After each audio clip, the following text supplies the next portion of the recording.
শেখ হাসিনা বানানো সময় পেয়েছে, কিন্তু বানানো সময় পাবে না। ছাড়ছি না, ছাড়বো না।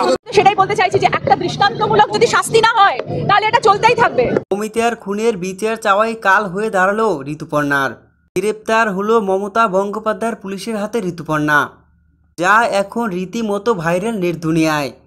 বিস্তারিত সম্পূর্ণ জানতে হলে ভিডিওটি না টেনে দেখতে থাকুন শেষ পর্যন্ত। বিচার চাই স্লোগানে উত্তাল ভারত। টালমাটাল অবস্থা বিরাজ করছে পুরো ভারত জুড়ে। আন্দোলনে সামিল হয়ে মমিতার খুনে সুষ্ঠু বিচারের দাবিতে নেমেছে সমস্ত স্তরের লোকজন। সমস্ত মানুষের একটাই দাবি, মমিতার খুনে সুষ্ঠু বিচার। এই বিচারের দাবিতে নেমেছে টলিউড থেকে বলিউড, শিক্ষক থেকে ছাত্র, চিকিৎসক, এমনকি রাজনীতিবিদ সবাই নেমেছে সুষ্ঠু বিচারের দাবিতে, নারীদের সুরক্ষার দাবিতে। সমস্ত স্থানের লোকজন ও তারকারা মশাল হাতে নিয়ে বিক্ষোভ করছে।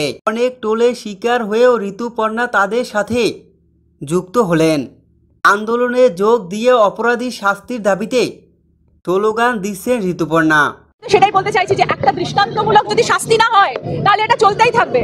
আমরা যদি চাইছেন আসল অপরাধী শাস্তি, ভয়ঙ্কর শাস্তির দাবি করেন ঋতুপর্ণা। ঠিক তখনই মমতা বন্দ্যোপাধ্যায় লাঠি বাহিনীর অ্যাটাক।